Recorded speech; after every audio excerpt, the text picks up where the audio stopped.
Yeah, they're everywhere.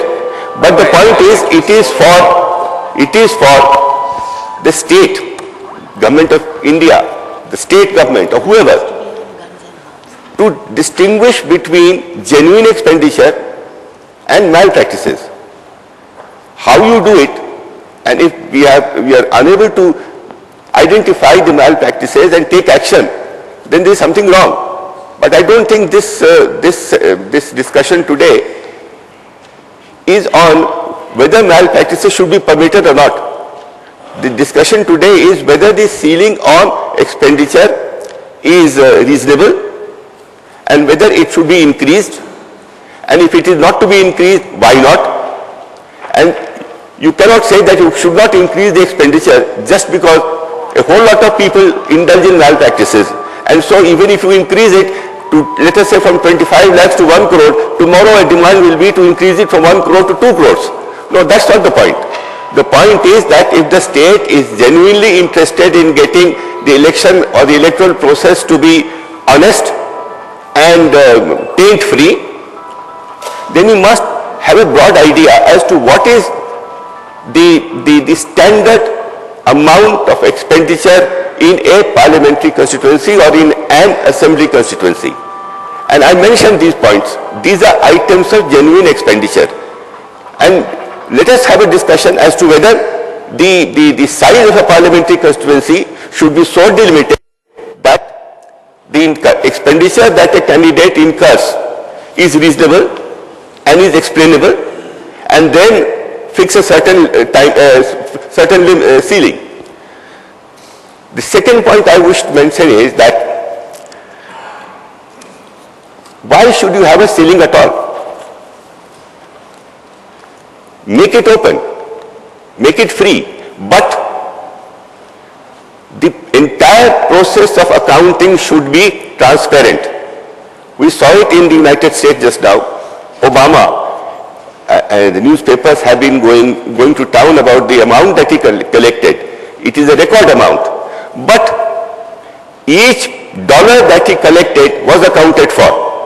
And there were newspapers which published accounts of the sources of his funding. Today, unfortunately, that little requirement of any candidate indicating the source of his funding is not laid down in any law.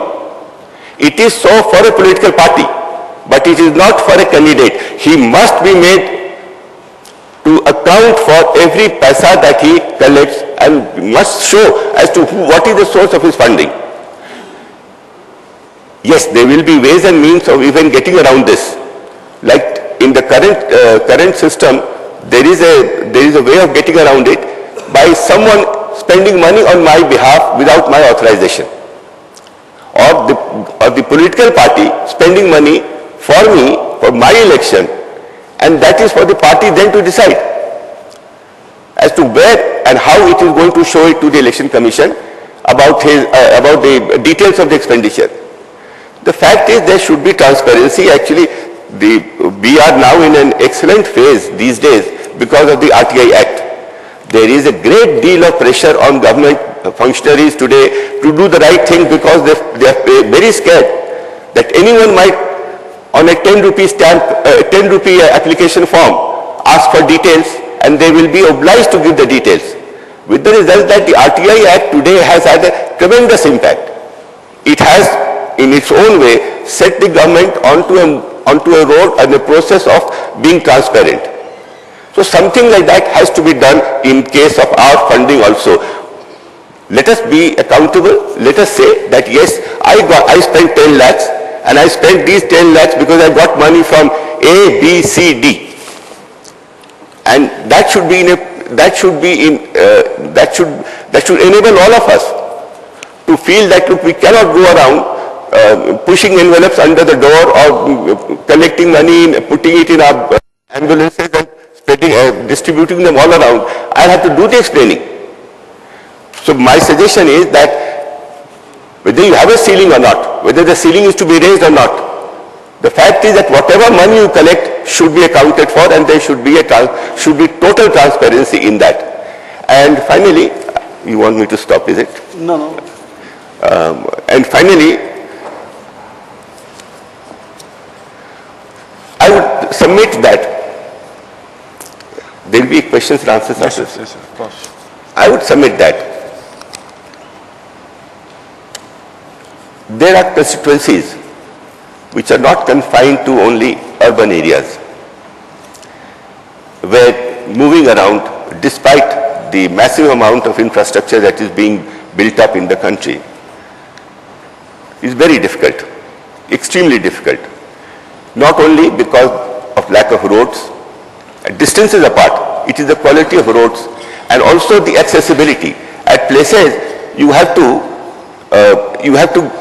go across canals, small little rivulets, or at many places which are inaccessible because of either water bodies or because of some other forest land, etc.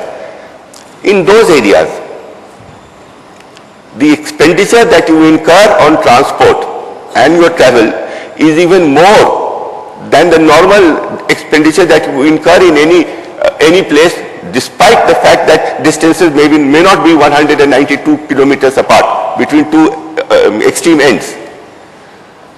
These are points that really have to be taken care of in fixing a ceiling, because these are points which go to make a total list of items of genuine expenditure.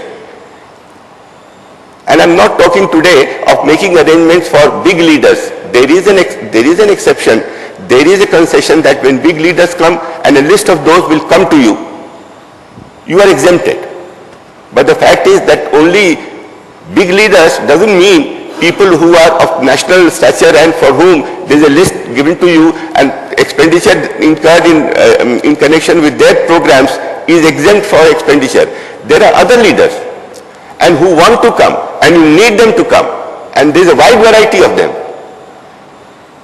There has to be some amount of understanding that the expenditure to be incurred on their visits, their programs is also part of a genuine expenditure. So all that put together, I personally feel that let us be open about it. Let us not put any ceiling, but make it obligatory on part of the candidate to account for every single paisa that he collects. If, as the CEC mentioned, no candidate has been disqualified for furnishing wrong accounts, but for not being able to furnish his accounts in time, there is something seriously wrong. Because we are able to hoodwink those who are there looking for mistakes in our accounting. We should be able to see that the accounts that we furnish are properly examined and loopholes and the mistakes are identified, so that there is some meaning attached to the need for submitting our expenditure accounts. Okay, thank you, sir. Thank you.